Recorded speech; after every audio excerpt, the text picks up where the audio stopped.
Gamebox Monthly sends a new awesome indie tabletop game right to your door every month. There are multiple subscriptions to choose from, and you can personalize them to fit your style. Also, you're guaranteed to never get a title you already have, letting you focus on what matters most, having a great time with great people. So visit GameboxMonthly.com and use the promo code DRAGON to get an exclusive discount just for the hell with this listeners. Once again, that's GameboxMonthly.com. Rediscover social.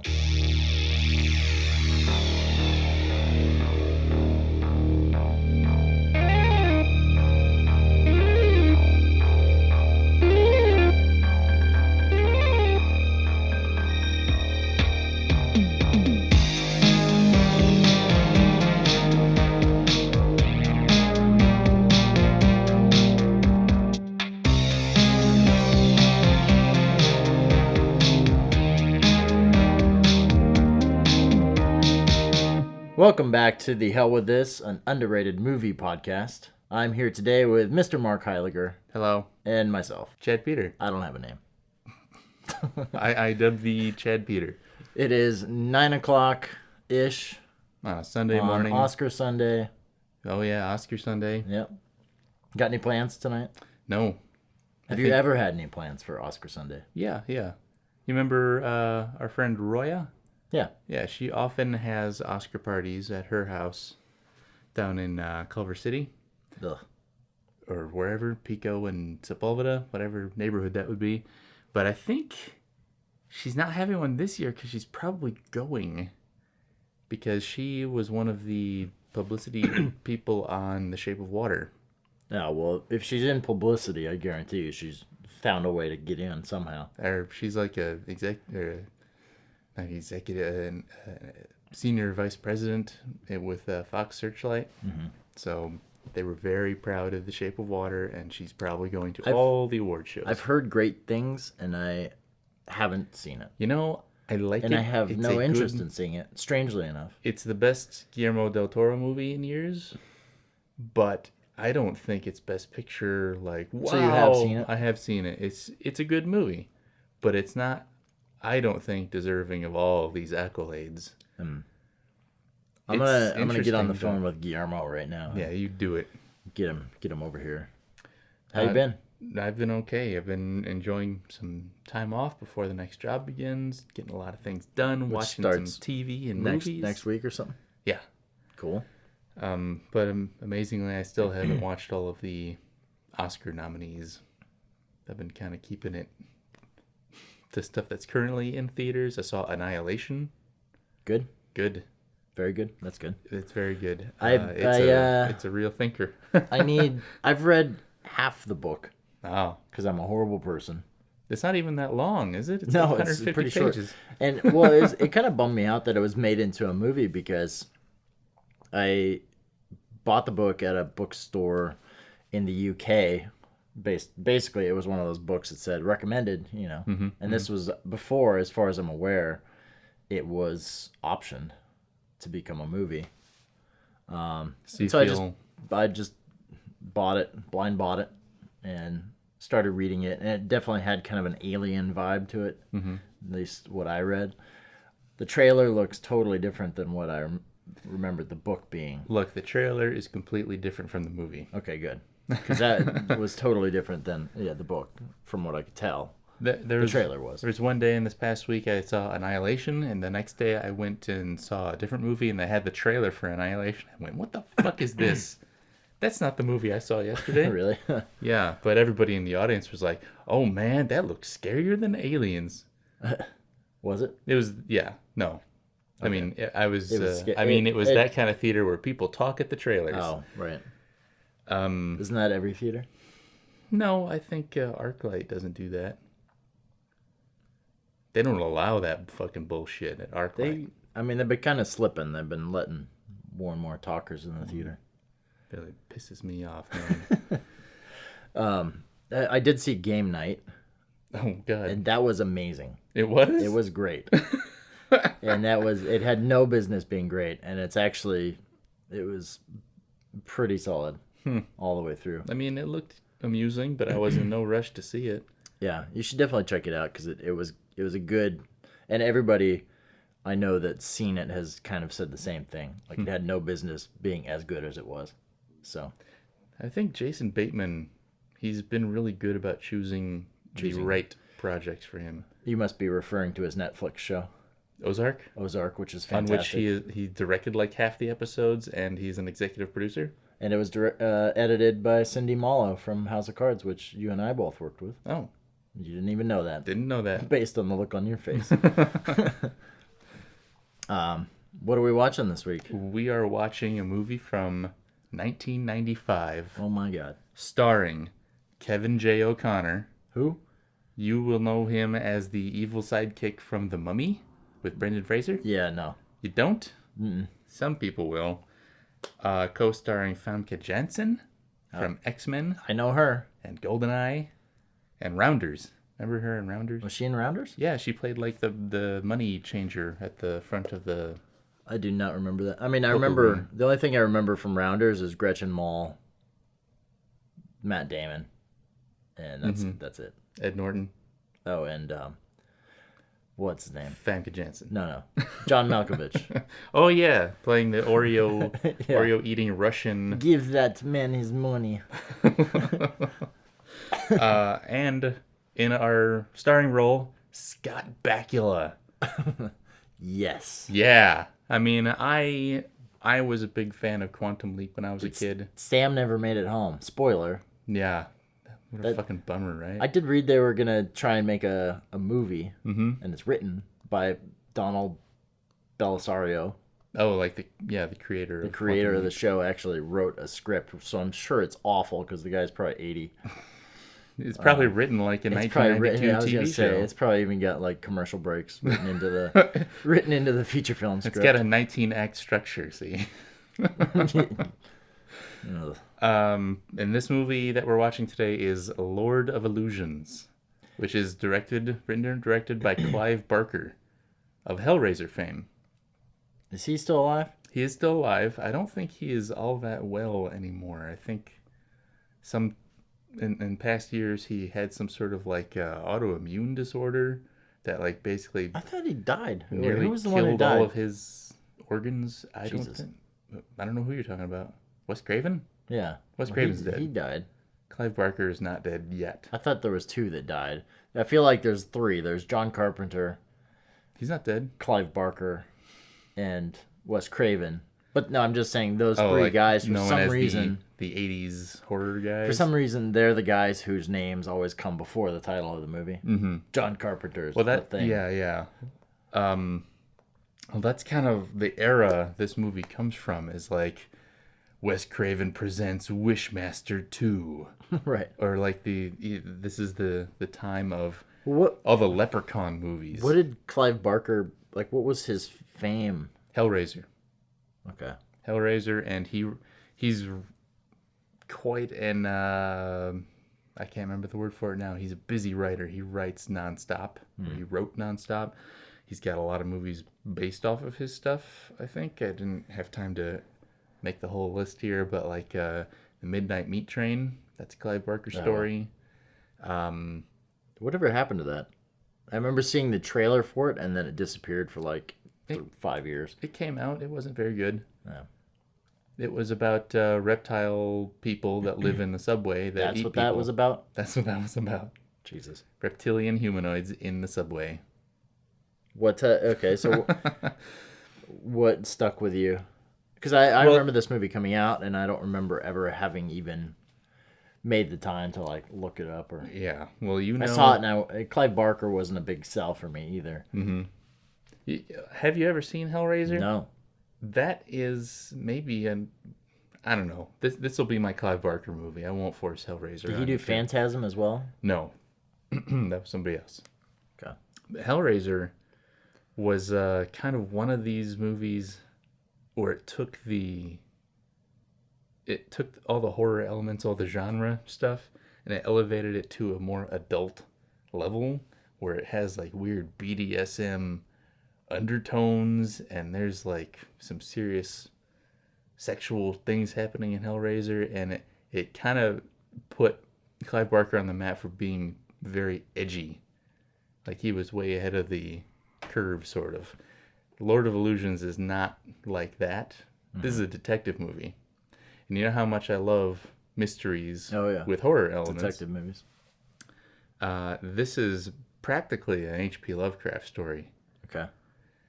and I don't want to spoil anything beyond that. You've shown me a few movies over the years that have been kind of in the vein of Lovecraft. We've never really seen a movie that's actually nailed it. Mm-hmm. I don't think. On the podcast, you mean? No, just in general. In life? In life, I feel like there's never been a movie that's really nailed. In the Mouth of Madness. Even that was one that you showed me a long time ago, and I don't remember that one hitting it either. That one failed. It was close, but it failed ultimately. Maybe to you. That's the Well, closest. someday we'll get to that one, and then we'll talk about that one then. That's probably the closest one I've ever seen. And I've seen other. There was a movie called, I think it was just called Cthulhu, where it was more like I almost brought that today. a gay man's journey towards redemption or coming out to his family or something weird like that. I don't even remember that part of it. It was, the main character was gay, and there was something about like he didn't fit in with all the other people in town because they were fish people, And there they was weren't something gay. in the there was something in the ocean Yeah. brewing. I remember that one had good moments in it where it was like truly spooky. But that really, that one ultimately failed. It failed too. But it's more the feeling that H.P. Lovecraft stories evoke yeah, that In the Mouth of Madness gets right. This sense of madness, like you can't even keep track of what's happening really. That's what it got right. Doesn't I agree it doesn't necessarily make for the best story, but they did get that. The main characters kind of descent into madness. And I know Guillermo del Toro is he was working on a direct adaptation of At the Mountains of Madness, oh Jesus, which is a Yeah, H.P. Lovecraft novella, but it's basically like what The Thing came from. is very close to. But the budget was going to be like $250 million, starring Tom Cruise. And I read the script that got leaked online, and it was basically... It would not have been good if it was Tom Cruise, just because Yeah, he's got Tom to be would the have star. ultimately rebuilt the script in a way that it would have been more of an action film and not Yeah. Well, fucking terrifying. the script was very action-filled, but unfortunately all of the action came in little... screen direction like, and then the tentacle monster kills everyone. Scene after scene, it's just people running from big tentacle monsters So it would have and just getting been obliterated. a CGI nightmare. Yeah, it would have just been like, I'm sure they could have done some interesting like Yeah, shots or whatever, but it just wasn't that compelling. right. People find alien monsters in the Antarctic tundra, and they die. That's what that story is. Okay, if you were gonna make a movie based on any, Call of Cthulhu or anything Lovecraft related, who would you hire as a director? I mean, I don't think Guillermo del Toro is a bad choice. He's definitely got the visual side of it down. I feel like it'd be terrible. He's made plenty of good movies. I mean, just his movies are so stylistic, and when I think of something like Cthulhu or that brand, I feel like it needs to hearken to almost like an Alien sense of terror. Yeah. Here's who I think would be a very interesting choice for that kind of story. Paul Thomas Anderson. I mean, yes, I don't Paul know Thomas that Anderson he would ever make fucking an do it, incredible movie. It would be very cerebral, of course. but that's what you want to a certain Yeah, extent. Cthulhu would be running around. I drink your milkshake. I drink it up. Christopher Nolan would be an interesting choice. I think he would be a little too epic. Yeah, He it'd be would like do- Interstellar, the Cthulhu version. Yeah. Cthulhu in space. Leprechaun in space, starring Cthulhu. I don't know. Even what's that guy's name who directed It Follows? Oh yeah, it was like David something, Like I've only seen that one movie of his, right? so I couldn't say he's got like the right background for it or whatever. But I think he tension would of it. definitely try. Right. he would have the right thing in mind for sure. Yeah. Well, let's just get into Lord of Illusions, and you can tell me how much you think it sucks later. cool. All right. Let's do it.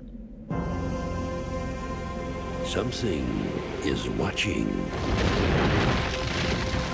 Something is listening.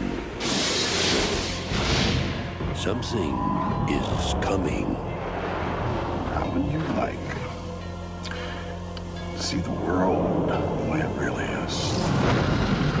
What's going on here? Detective Harry Damour is walking a path. I want you to help me. Will you take the job, Mr. Dunmore? Where do I sign up? Between what can be seen People are dying here. I want to know why. I've heard a name. Somebody they talk about in whispers. Who? Nix. and what must be feared. Nix is dead and buried. What the hell is wrong with you people? Haven't you seen enough to know that doesn't matter? Now, I don't want him getting in the way. We've always waited too long to have the homecoming spoiled. every step he takes The drone, the dark side. You don't like that. Not much. It's your destiny. Accept it. brings him closer to the truth. He could get into people's heads, make them see things. Terrible things. See, that's his best trick. No illusions, just the truth. If Nix is back from the dead, then he is some kind of a god. In a world where magic is real, death is the ultimate illusion. I was born to murder the world.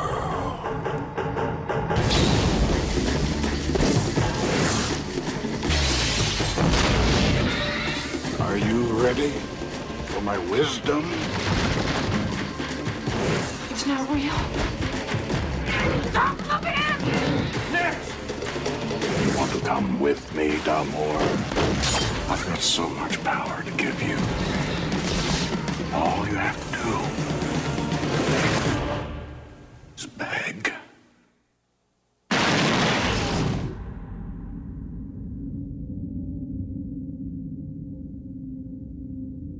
Clive Barker's Lord of Illusions. Yeah. So I actually really enjoyed that movie. I am so glad because it's not everything makes a lot of sense, like the bad guy's motivation and what everybody's doing exactly, but it's just such a cool. But I mean, yeah. There's certain things that I wouldn't go, oh, I understand exactly what that scene meant, but the progression of the story was very clear, much more clear than, say, what was the John Carpenter one we watched? Prince of Darkness. Prince of Darkness. Yeah, that was another one where it was like an evil force wants to take over the world for some reason. We got to stop it. But like I said before, I don't think I've ever seen a Clive Barker film offhand that I can think of. I should really look at it, what he's done, but He hasn't directed that many. Nightbreed is the other one I have here, Okay. which is basically a bunch of monsters, sort of like X-Men. Yeah. But they don't have a lot of superpowers. Yeah, Clive Barker is a very interesting guy. I've only read a little bit of his stuff, and I've only seen a few of his movies. But I think that he is a unique voice in the horror world. He's not like another Stephen King who writes blockbuster type stories like bestsellers. Clive Barker gets into some fucking weird shit. Yeah. And I mean, that was pretty clear. Yeah. Just like watching. I'm looking at some of his credits now. Well, it says he's from Liverpool, so Orla would actually sit down and watch a horror film with me. But Candyman, Hellraiser, of course, we talked about. Oh shit! Did he direct Candyman? Well, it says he wrote it. He wrote it. That was directed by a very well-known director, just not by me. I can't remember his name. It's the person who did Jacob's Ladder, I think. Oh, Lynn Ramsey? Maybe not him. Is that who? Yeah, It doesn't matter. Doesn't matter. Yeah, it doesn't show much. You're right. He hasn't directed much. I don't know. I was actually more impressed with the fact that it showed there was some techniques in there that were pretty cool. Like he was trying different things. Mm-hmm. And yeah, a lot of it felt like a 90s film. I wondered how much was just because of the transfer of the time, and all movies from that era kind of feel the same because they were all like, you know, the film negative was scanned a certain way. It was telescene a certain way. They just had their process before digital intermediates came along. But if you go back and you did a 4K remaster on this, it might look pretty damn cool. Yeah. But there was some elements. I said Hitchcock in the middle of one of the scenes. Yeah, 'cause there were a lot of close-ups of Famke Janssen's eye. She's like covering her face with her hands, and like the way it was very, very Hitchcock. But no, it was pretty cool. I really forgot how much the story sticks to your classic like film noir detective structure. He starts off on a different case, then he gets drawn into another one that goes for the rest of the movie, and he's just following clues and all the cast of characters. Mm-hmm. It's sort of like the way we meet everybody. Everybody's keeping secrets from Harry, the main character, and it's like they used to be in a gang or something, and they've all agreed to not talk about this big crime that they pulled off back in the day, and he's got to uncover it despite their this I don't know, this movie, like, to me, like, is a culmination of all the movies that I know you like. Like Cast a Deadly Spell, it's kind of got that, you know, the Fred Ward detective in that movie, and kind of the weird wacky plot that he's going through. Not that it's similar to this, but it's always got the heroine. You know, in this case, it's Famke who kills the bad guy when she's effectively a child slave. Yeah. At the beginning of the movie, it looks like she's about ready to be sacrificed by this death cult. It's a very like Charles Manson, Waco. And what was the comet? Yeah, those death weird cult that I was trying to remember the name of the comet. Yeah, it sort of mashes all of those together and gives them a demon to worship, sort of. Right. A guy who can do real magic, and he promises he will tell everybody else how to do it too, if only they let him kill a bunch of other people. I wonder what the budget for this was, because it seemed like they actually had a sizable budget, considering. Mm-hmm. And some things felt a little ahead of its time. It did feel... I think I said bisexual at one point. Just because like the sexuality is very like equal. Right, we got some the entire film. We have a few instances of some male full frontal nudity, and we which didn't was even pretty damn rare for the 90s. Yeah, we didn't even have any female full frontal nudity. Only topless. Shocking. Which is it doesn't matter to me, but it matters statistically that it's rare. But it felt like... Only $11 million budget, by the way. Wow. That's pretty impressive, because a lot of the stuff they pulled off... Yeah, there was some... Even with the CGI, as bad as some of the stuff was... rudimentary Star Trek but Next Generation CG. But it still looks kind of cool, like the way they did it. The lighting effects on it were kind of cool. Like the kind of clunkiness of the CG they do use looks right for the movie. Mm-hmm. It looks like it's kind of otherworldly and bizarre. But most of the effects in it are physical, like blood squibby kind of things and weird transformations and shit like that. All of that looks pretty great. Yeah, it could have been filmed a little better, I think, and on certain shots, like the editing wasn't tight enough around the action, so it looks like a fake limb or whatever. Right. They could have done that better. But overall, I would say all that stuff looks there were cool. moments in this, where like when the bad guy like falls down the pit, like falls all the way down into the core of the earth, effectively. But when the bad guy falls back and he hits the wall of the pit, instead of it being dirt like it's supposed to, it's clearly made of cloth, and it like and it like bumps the off. entire wall of like hard dirt, like you can see it like flow a little bit. There were moments like that throughout the movie, but it didn't. I mean, the movie is obviously pretty campy as a whole. I didn't think his character, like I said, I don't remember his name that much. Harry. I just want to call him Sam. Yeah, from Quantum Leap. Sam from Quantum Leap. He he's a little like off cast. He's a little too campy. Like the beginning of the movie is pretty hardcore. Mm-hmm. And then we cut to Scott Bakula wearing a fucking holster and an undershirt in his office. Someone knocks on the door. He immediately reaches for his gun. It's like, who the fuck is this? Sam Spade? Yeah, we just jumped like genres pretty significantly there. And then Famke is kind of the same in that same way. Mm-hmm. They're kind of on par as far as acting ability, so it's kind of equals out. Yeah. I like Scott Bakula in general, but I do think he was cast incorrectly in this movie. Right. And I guess it's something Clive Barker probably was going for. He's got like the cleft chin. He's got kind of like classic Hollywood looks. He looks like a movie hero. Well, he's always kind of cast. He's always kind of cast in. He's kind of always cast in these homoerotic roles, isn't he? Always. I feel like in American Beauty. He played a gay man in American Beauty. What else? I forgot he was even in that. Yeah, he's the neighbor or whatever. What was he? I feel like there's a few other roles I'm just forgetting, but I feel like the majority of stuff I've seen him in, that's kind of he's almost objectified.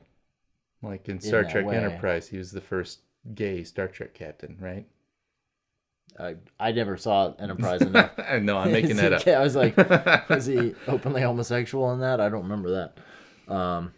But not that has anything to do with the plot. It's just, it was interesting because this kind of felt like the Wachowskis in the beginning, like their films always kind of had that similar sort of like, you were saying like you're seeing a subculture, BDSM subculture. Yeah. Like kind of like early days of industrial music, Nine Inch Nails always kind of had that, like the bondage thing. And well, I think a lot of that stuff was probably inspired by Clive Barker and Hellraiser. Probably, yeah. Like look at the demons in Hellraiser. They're all like tightly leather bound.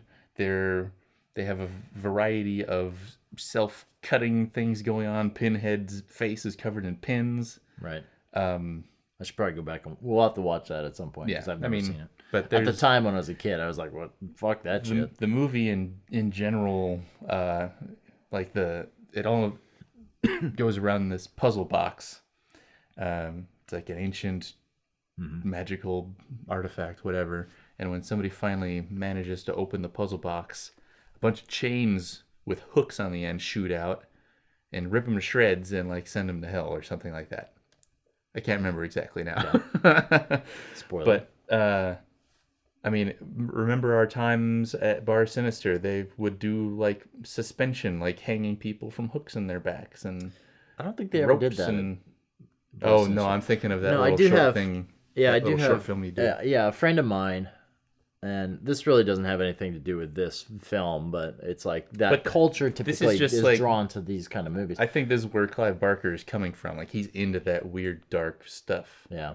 Yeah. Well, let me tell that story just for our listeners who haven't seen that short film. So a friend of mine in high school, I won't say his name. He wouldn't care.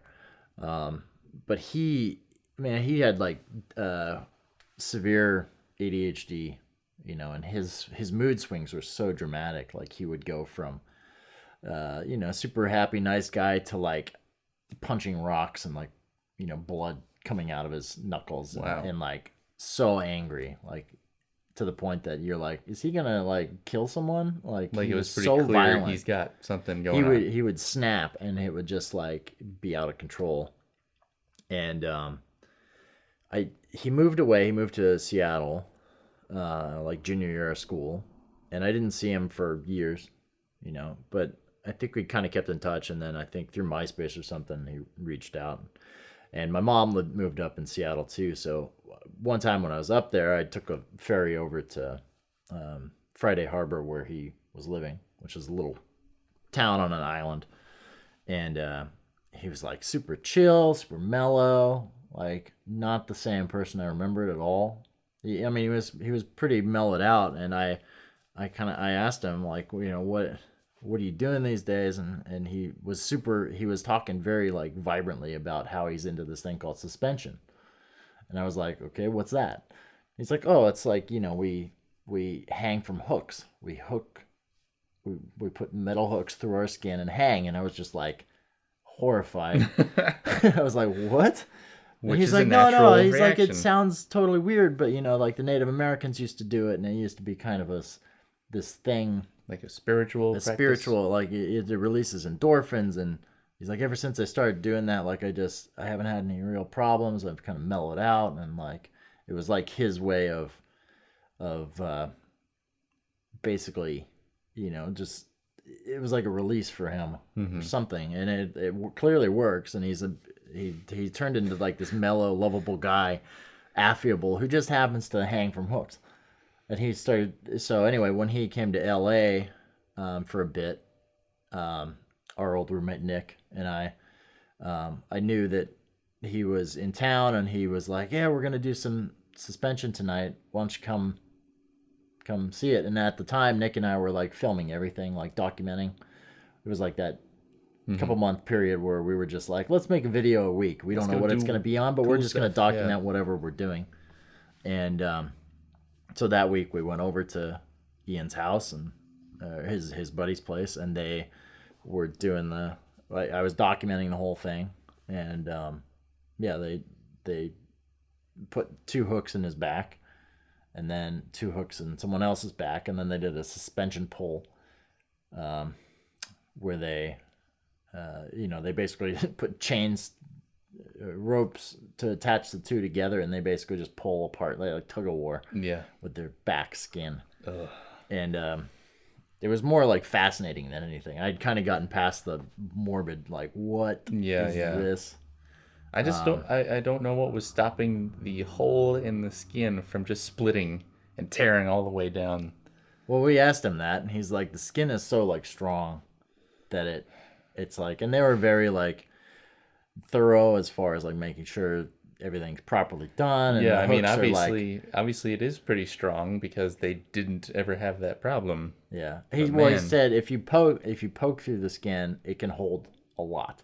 If you were to use a knife and cut in the hole, then it would tear. And he said that's kind of starts that sharp edge of the knife would start to tear. That would just unzip. And he said that's actually how they used to do it in the Native American cultures, is that they would do it and it would tear through the skin. I know. God damn. It all sounds pretty morbid, and it is morbid. But for them, it was kind of treated as like a regular thing. I don't know what this has to do with the movie we're watching. It cured his bipolar issues that he was having. If you've got any emotional disorders, people, just hang yourself from hooks. Jesus. Please That's don't. official medical advice from me, Mark Heiliger. Yeah, not Chad Peter. Yeah, it's a little too close to like drilling holes in your skull to let the vapors out and shit like that. But so, hey, if it works for some people, there's definitely the subculture that exists, and not that it necessarily has to do anything with this movie, but that's the sort of thing. I think those groups of people are going to be drawn to movies like this and create movies like this. I really Clive think Barker's probably got some skeletons in his closet that he's hasn't really, Yeah, I'm sure he's done all kinds of nutty things. Nutty, in my opinion, anyway. It's clear from watching his movies that he loves blood. There are so many close-ups of like blood gooing out of a wound, or like the inside of a brain exploding. That was a fun shot. And yet the guy was okay. The guy was still living after. Maybe it was more of like a metaphor for what was happening to his brain. Yeah. It wasn't actually what was happening to his brain. You got a whole page of notes there. What do they say? No, I have like 4 notes. That's all from other shit. That's from the past. What in particular? I mean, obviously now that I've seen this movie, I understand exactly why you brought it, because it spells your name out. Yeah, well, it's like I said before. I love a good mystery story. They don't all have to be about paranormal, weird cult stuff like this or occult stuff. But I think when the two are blended, that's my sweet spot. That's just what I have kind of fallen in love with as a genre over my life. I don't know why. I am neither a detective nor a cult member, so I don't have a great literal explanation for it. I just think it's interesting. It's cool. There's a lot of possibility for what kind of stories to tell. I would like to make a movie like that myself. They don't one really day. people. What's the last movie that was anything like this? There was Been a while. Shit. Who was Superman in Superman Returns? Brandon Routh. Right. He was in this Dylan Dog. Dylan Dog. He was in this movie. It's based on like an Italian comic or something. Mm-hmm. So it's well established. They weren't getting on a bandwagon or anything. I thought that was more. I mean, just based That on was the more poster, I funny. thought it was more like comic booky. Yeah. But the movie is about, he's like a private investigator who only investigates things like ghosts and demons and monsters and stuff like that. It wasn't a very good movie. And the kind of the trend of that one was to be funnier, go for the joke, more than make it like a hard horror kind of story like this is. Right. Like the only times we laughed during Lord of Illusions was when things were bad or the timing was a little funny or something. Like that. With Scott Bakula, like I think they just resurrected him. Fuck. There was some good time. There was another line that got us pretty good, and I don't remember what it was. It was very similar to that. It was like it was him saying shit. Yeah, that's right. Yeah. I thought, yeah, I guess the one reason this movie sticks with me is because there are a lot of ghost movies like The Ring, but those are all about like people being possessed or basically a different kind of slasher movie where you have a cast of characters slowly being whittled down.